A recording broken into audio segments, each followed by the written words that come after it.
Bismillahirrahmanirrahim. Assalamualaikum warahmatullahi wabarakatuh. Nama saya Siti Mukaromah. Saya dari Pasca Sarjana Universitas Islam Negeri Maulana Malik Ibrahim Malang. Di sini saya diberi kesempatan untuk menjelaskan tentang mata kuliah analisis kebijakan pendidikan Islam dengan tema evaluasi kebijakan pendidikan.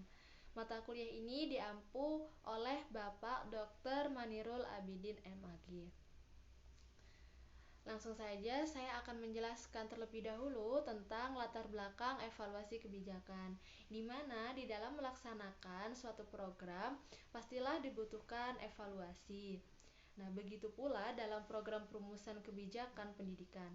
Setelah proses formulasi hingga pelaksanaan kebijakan, barulah dilakukan evaluasi kebijakan.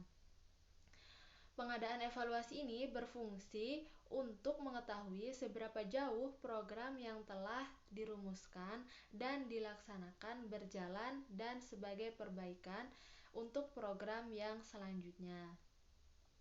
Selanjutnya juga evaluasi itu ialah dilakukan dalam kebijakan pendidikan merupakan proses akhir dari seluruh langkah-langkah untuk merumuskan kebijakan.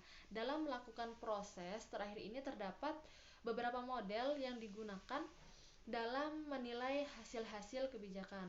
Model inilah yang menjadi langkah selanjutnya setelah melihat perumusan yang ada dalam perumusan kebijakan.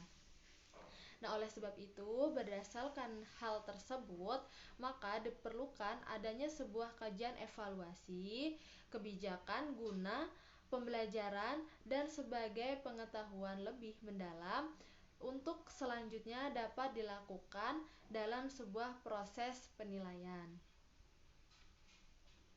Selanjutnya, di sini saya akan menjelaskan tentang beberapa poin tentang evaluasi kebijakan. Di sini ada 5 poin. Yang pertama itu tentang pengertian evaluasi kebijakan pendidikan. Yang kedua, model evaluasi kebijakan pendidikan.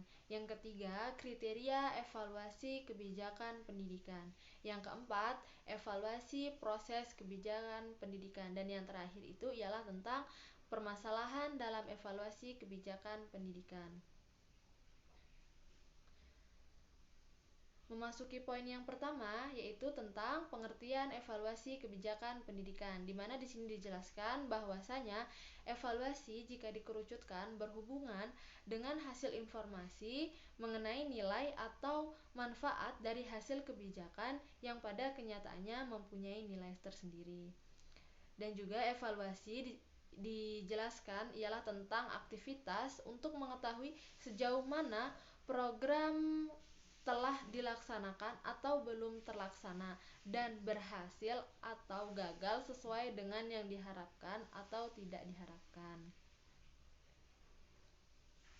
Selanjutnya, di sini para ahli pun menyatakan tentang evaluasi.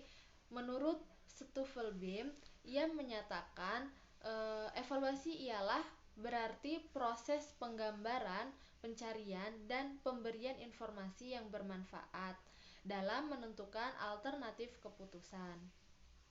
Anderson juga menyatakan evaluasi merupakan proses yang menentukan hasil yang telah dicapai yang dirancangkan untuk mendukung tercapainya tujuan. Setelah itu, Soeharto pun menyatakan tentang kebijakan merupakan suatu ketetapan yang menganut prinsip-prinsip untuk mengarahkan cara bertindak atau dibuat secara terencana untuk mencapai tujuan. Dapat disimpulkan, evaluasi merupakan suatu kegiatan yang dilakukan untuk menilai dan mengukur program dari semua aspek untuk mengetahui apakah program tersebut sudah terlaksana ataukah belum terlaksana. Nah, evaluasi juga dapat disimpulkan tentang evaluasi kebijakan pendidikan merupakan suatu pengukuran atau penilaian terhadap program pemerintah yang terfokus dalam ranah kependidikan dalam segala aspek. Selanjutnya memasuki poin yang kedua ialah tentang tiga model evaluasi kebijakan pendidikan. Yang pertama itu ialah goal oriented evaluation, yang kedua goal free evaluation, dan yang ketiga itu formative summative evaluation. Di sini dijelaskan satu persatu. Yang pertama tentang goal oriented evaluation. Model ini adalah tujuan dari program yang ditetapkan sebelum program berjalan dan evaluasi dilakukan secara berkesinambungan. Yang kedua, goal free evaluation. Model ini mempertimbangkan tujuan umum yang akan dicapai oleh program, bukan penilaian secara rinci. Dan yang ketiga, formative summative evaluation. Model ini dilakukan pada waktu program masih berjalan, formatif, dan ketika program sudah berakhir, summatif. Nah, kita lanjut yang ketiga, yaitu poin kriteria evaluasi kebijakan pendidikan. Sebelum kita melakukan evaluasi kebijakan, maka kita harus mengetahui kriteria-kriterianya terlebih dahulu. Nah, di sini disimpulkan kriteria yang pertama ialah tentang efektivitas. Efektivitas ini berkenaan tentang apakah suatu alternatif mencapai hasil yang diharapkan atau mencapai tujuan dari tindakannya yang diadakan.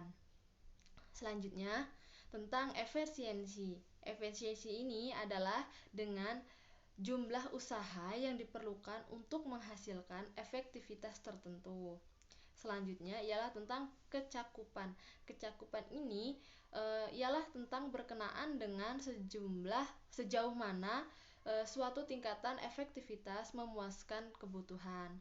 Nah, selanjutnya tentang pemerataan atau kesamaan erat hubungannya dengan rasionalitas legal dan sosial dan merujuk pada distribusi akibat usaha antara kelompok yang berbeda dalam masyarakat. Selanjutnya, responsivitas berkenaan dengan seberapa jauh suatu kependidikan dapat memuaskan kebutuhan provinsi atau nilai kelompok masyarakat tertentu. Dan yang terakhir ialah tentang ketetapan. Ketetapan juga erat hubungannya dengan rasionalitas substantif, karena pernyataan tentang ketetapan kebijakan tidak berkenaan dengan suatu kriteria individu, tetapi dua atau lebih kriteria secara bersamaan.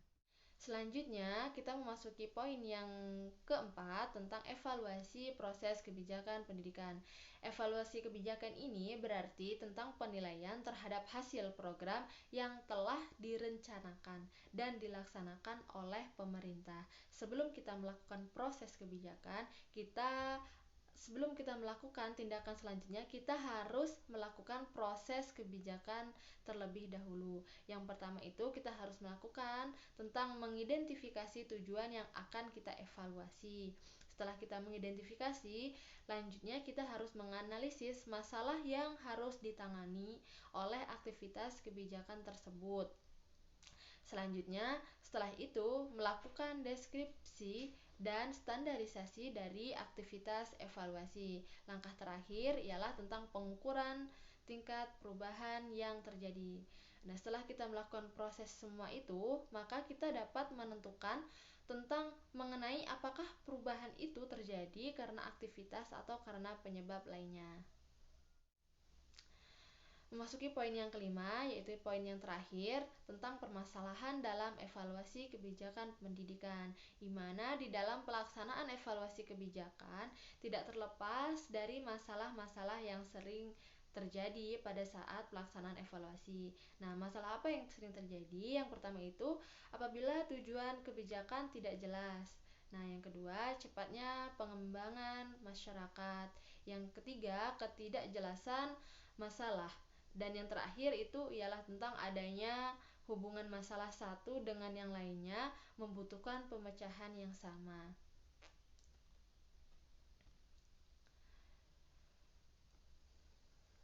Nah, mungkin itu saja yang dapat saya sampaikan. Kurang dan lebihnya saya mohon maaf. Saya akhiri, wabillahi taufik wal hidayah. Wassalamualaikum warahmatullahi wabarakatuh.